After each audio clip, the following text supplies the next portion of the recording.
Hey everybody, welcome to part three of my veterans taking their dogs into businesses and being super upset that they got asked not to. Okay, in my previous videos, talked about this. It seems very crazy that these news stories will have 3 day stories about a veteran goes to a bar with a dog and a service dog, but he gets asked to leave, and it's like this huge fit. Like, oh my god, it's almost like they're like the veterans hospital kicked a veteran onto the street and chopped him up and fed him to the birds or something. They just freak out about him. It doesn't make any sense. And so check out my previous two videos. I got some good points about that. But in this video, I want to talk about something called purposeful suffering. So maybe that probably sounds ridiculous to a lot of people, but it's an important thing. It's like when you go to the gym and you want to get strong, you got to suffer. Your muscles have to hurt. You got to be sore, and to build muscles. If you want to lose weight, if you want to fix your posture, you gotta get out there and walk and do push-ups and change your diet. That can be hard. When you're raising kids, that's like purposeful suffering.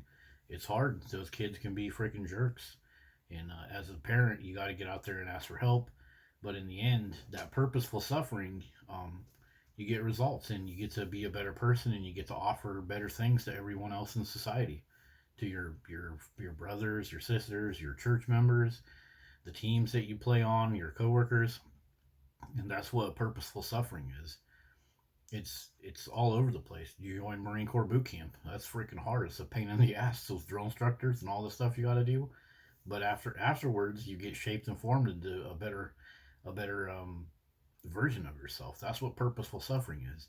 And these veterans, when we're just giving them dogs and then being putting them into automatic victim status because they don't get to go into a bar, we're robbing them of that purposeful suffering. It's like when someone suffers depression. Sure, you can put them in an apartment, give them a bunch of beer, put a chihuahua on their lap, and give them antidepressants, and they'll always be depressed. 5 years from now, if you take those antidepressants away from them, they will have crazy mood swings, they'll have suicidal thoughts. So it doesn't fix them. It prevents them from getting through their depression. Another example is like of someone that has a broken leg or a sprained ankle. Well, as it heals, they're going to have to go for walks and do stretches and lift weights, and that's going to hurt.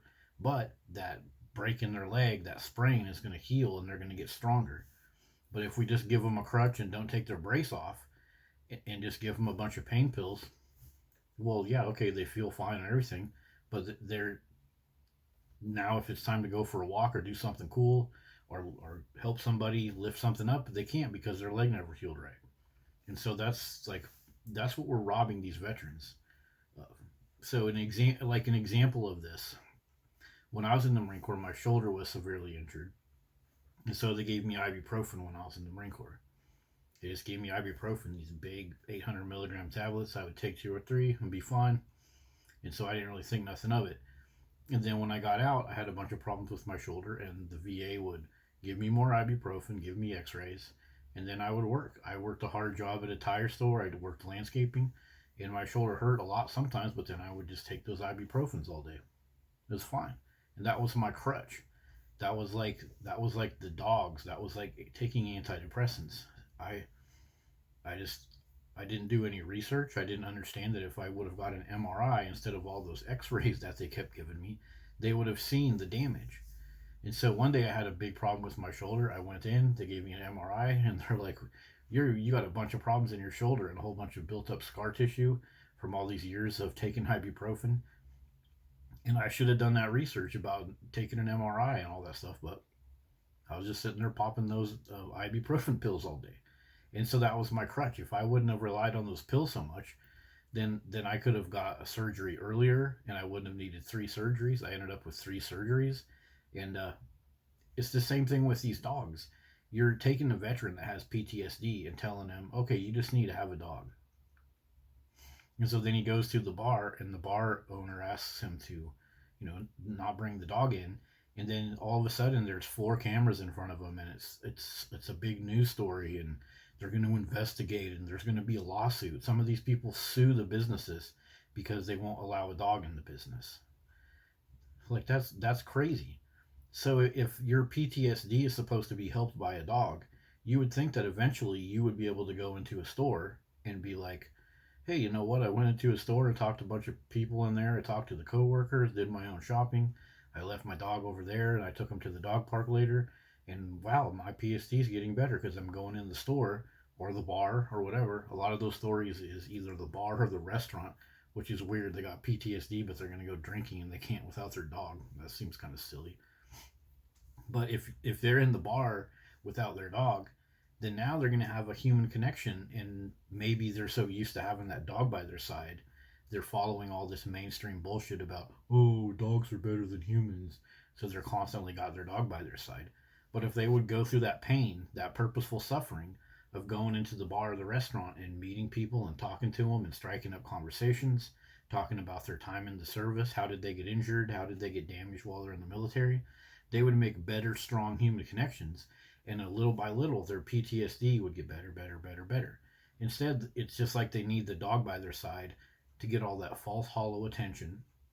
Because you guys know that when you go in the store with a dog and it's got like a little tactical vest on it, all these people will swarm to you and puppy kisses and oh my god, he's so cute and you're a veteran, thank you for your service, and they'll be all petting on him and he'll be all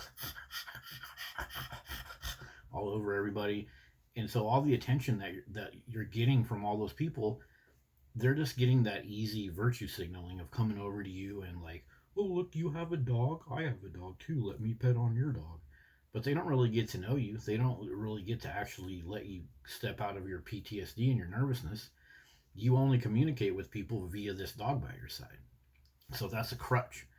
And that's what we're doing. We're just giving veterans a freaking crutch and not taking it away from them. And now a lot of people get bit by dogs. A lot of little kids get their faces, I mean, ripped apart by dogs. And those kids have PTSD. I mean, when you're a little kid and you're like 4 foot high, you're like face high to a dog, that's a monster. Especially if it's a German Shepherd or a Pit Bull. And these dogs tear up kids a lot. And so, what about that? Those kids that are in the bars that were bitten by dogs, don't maybe they have PTSD? Women are one of the most attacked by pit bulls. What about the women in the bars? Don't they have PTSD with you walking around with your dog? And yeah, these are supposed to be service dogs, but you see a lot of these people in stores and restaurants, their dogs are just running around all over the place, off leash a lot of the times. A lot of the times, the guy that has the leash, his arm is going like this, and his attention is like, where are you going? What are you doing? What do you want? Don't sniff that. Oh, da da da da. So it's not like these dogs are like tucked in by your side and not bothering anybody or giving anybody else attention. So what about those people that have PTSD from dog bites? The managers of those stores, they have to think about that too. They have a good reason.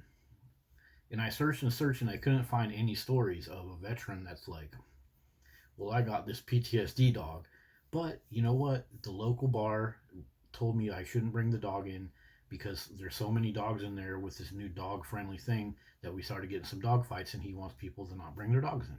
So I honored that rule. I went in without my dog and it helped me with my PTSD because now so many people came and talked to me instead of just coming over and baby talking my dog. I've never heard any stories like that, but wouldn't that be a cool story to hear? Some guy is like, I got out, I had bad PTSD, I got this PTSD dog, but I didn't want to take him in these stores because he tries to get at the fried chicken or a bunch of other people's little poodles come at him and try to nip him, so I left him home. And then as I realized I didn't need him in all these stores, and that actually helped me cure my PTSD. Wouldn't that be cool to hear? But we don't hear that. The stories go like they took the veteran here, and here's the dog, and the veteran needs to go over here and do something by himself without his dog. And it's like you took candy from a spoiled baby. There's a big spoiled thing. It's like, oh no, the veteran's gonna die if he can't go into Mick O'Nally's favorite suds drinking place and have his dog with him. Like all of a sudden he's in just terrible bad shape because he can't go into a place of business without his dog. And that doesn't make any sense. I mean, like, what if he has an emergency and he needs to go get like prescriptions or food for somebody? He should be able to go into places without dogs. And so we're taking away that purposeful suffering from veterans by doing that. And it's not just veterans; it's everybody that plays this little. I'm going to sue the business because I couldn't bring my service dog into such and such cake shop or whatever. It's like you have to honor the rules of your country too. Just because you have a dog and just because you need a constant shot of attention 5 or 10 times during the day because you have a dog by your side, that's not everyone else's problem. That's like this whole victimhood, look at me narcissism in society. We're helping veterans become narcissists and little baby punks instead of taking their crutch away. Take that dog away. Take the dog hiking. Take the dog mountain biking. Take the dog on your own property and get a 6 pack of beer and invite some of your friends and you can drink there. You don't have to be at the bar with your dog with a bunch of people giving you all this hollow attention. Like they're not even going to remember your name. And then all these news outlets, they always jump on these stories. There's so many of these. And well, why don't all these news outlets bring in people and let them talk about their experience with the Veterans Administration, like trying to get appointments, trying to get help? What kind of help do they need? If they really wanted to help veterans, they wouldn't reward veterans for whining and crying and playing the victim when they didn't get to go into a bar. That's ridiculous. It just creates a bunch of downstream bad habits, and it makes people hate on businesses just because they wouldn't let someone in with a dog. How about let that business owner come in and give his presentation too? I bet you would hear a lot of stuff about, well, we had a dog poop on the floor, another dog ate the dog poop. These dogs are always doing crazy hijinks like that and causing little issues and fights. There's several stories where they're at a dog-free restaurant and the dogs start fighting and tipping chairs over, and you know little kids see that and they start crying and they're gonna have PTSD. What about them? So that's the story that some of these business owners might get to tell, but they don't do that. They sit there and demonize business owners, and then they take this veteran and be like, oh, you're such a victim, you didn't get to go here, you didn't get to go here. Why don't you offer to take care of the veteran's dog for a couple hours then, and let him go power through some of that PTSD without his dog? I bet he would come out of that establishment like, hey, I can go drink a couple beers without my dog now. My PTSD is a little bit better. That's the kind of environment that we should do if we're really wanting to help each other. If we're just waiting until a veteran is told to not come in there with his dog, and then we're making him a victim and making a big news story about it, that doesn't help anybody. That just pits everybody against each other. It pits the veteran against the business owner. It pits society against the veteran. It pits the business owners against a society that's demonizing the business owner and not letting him tell his story.